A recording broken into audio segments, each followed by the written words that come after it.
Hello friends, welcome to my continued lecture that is ESR, Erythrocyte Sedimentation Rate।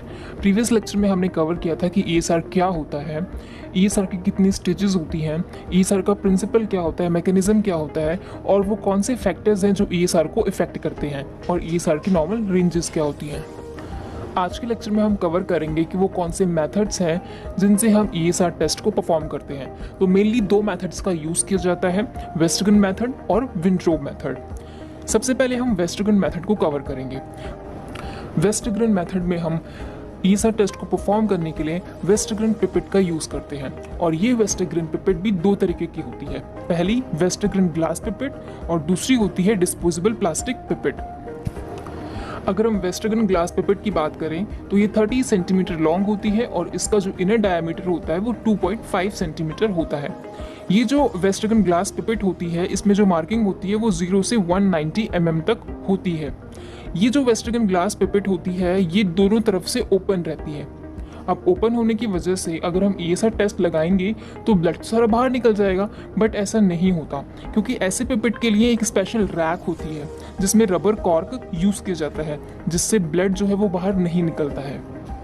Second जो pipette होती है ESR test को perform करने के लिए वो होती है डिस्पोजेबल प्लास्टिक पिपेट। इस पिपेट के लोअर एंड में एक वाइट कॉलर होता है और इस पिपेट की जो मार्किंग होती है वो 0 से लेके 170 mm तक होती है। और ये जो डिस्पोजेबल प्लास्टिक पिपेट होती है इसको एक बार यूज़ करके डिस्कार्ड कर दिया जाता है और इसी पिपेट को मोस्ट कॉमनली प्रेफर किया जाता है। ESR टेस्ट को परफॉर्म करने के लिए जिस टॉप ट्यूब में ब्लड कलेक्ट किया जाता है वो होता है ब्लैक टॉप ट्यूब जिसमें 3.8% ट्राइसोडियम सिट्रेट कंटेन रहता है। ESR टेस्ट को परफॉर्म करने के लिए एंटीकोगुलेंट और जो ब्लड का रेशो होता है वो 1:4 का रेशो होता है जिसमें 1 पार्ट यानी 400 माइक्रोलीटर 3.8% ट्राइसोडियम सिट्रेट एंटीकोगुलेंट में 1600 माइक्रोलीटर वीनस ब्लड ऐड करना है और ये जो हमारा रेशो होगा ये 1:4 का होगा।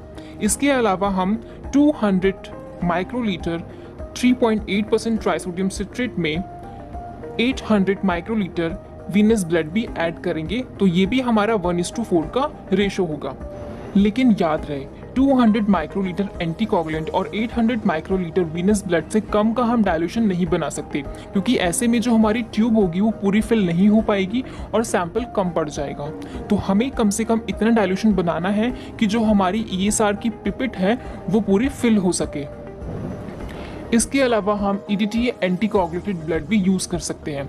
इस केस में हम क्या करेंगे कि जो ESR की ब्लैक टॉप ट्यूब है जिसमें 3.8% ट्राइसोडियम सिट्रेट कंटेन रहता है उसमें हम 1.6 ml यानी कि 1600 माइक्रोलीटर EDTA ब्लड ऐड करेंगे।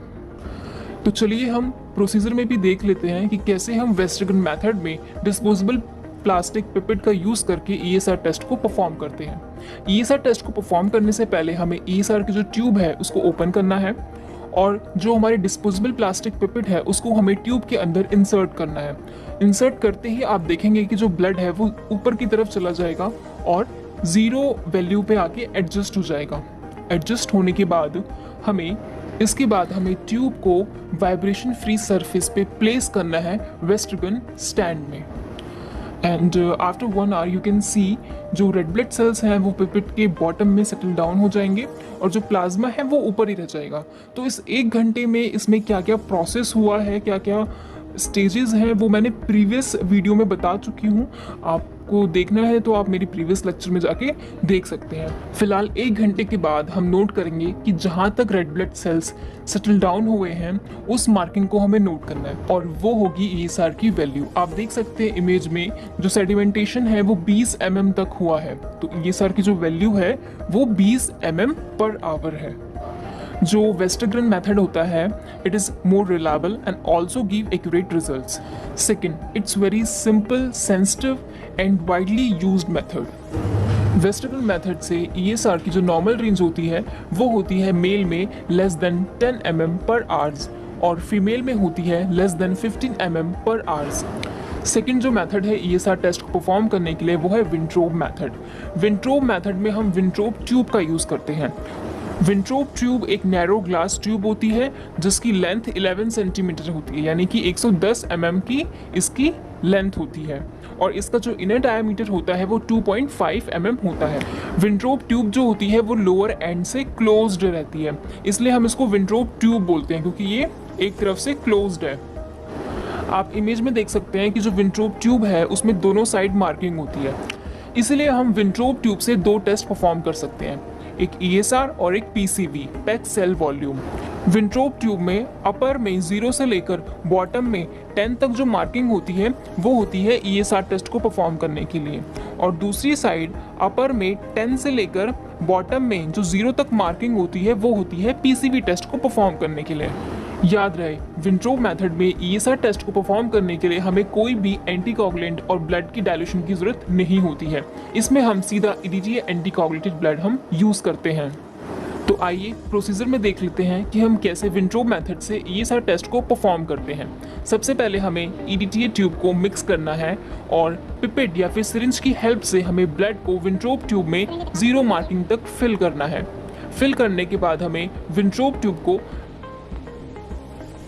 वाइब्रेशन फ्री सरफेस पर विंट्रोप ट्यूब स्टैंड में स्टैंड करके रखना है और 1 घंटे का टाइम सेट करना है।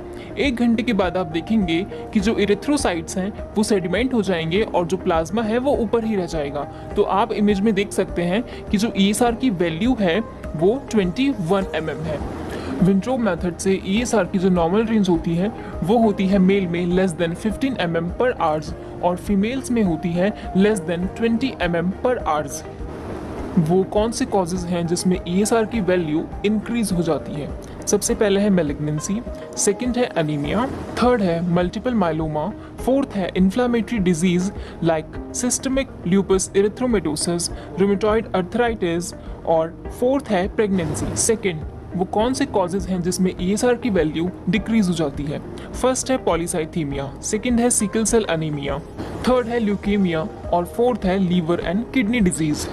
ESR टेस्ट को परफॉर्म करते समय कुछ प्रिकॉशंस हैं जिनका हमें ध्यान रखना है, जैसे कि फर्स्ट है जो हमारी विंट्रोप ट्यूब या फिर जो वेस्ट्रोगन पिपेट है उसमें कोई भी क्लॉट या फिर एयर बबल नहीं होना चाहिए, इससे हमारी जो ESR की वैल्यू है वो हाई आएगी। सेकेंड, जो पिपेट है जो ट्यूब है वो हमेशा क्लीन और ड्राई होनी चाहिए। थर्ड, कभी भी हमें ब्लड को फिल करने के लिए माउथ पिप्टिंग का यूज़ नहीं करना है। ESR को हमें हमेशा रूम टेम्परेचर पे ही परफॉर्म करना है, क्योंकि हाई टेम्परेचर पे ESR की वैल्यू भी हमेशा हाई ही आएगी। ओके फ्रेंड्स, मिलते हैं नेक्स्ट वीडियो में। Thank you.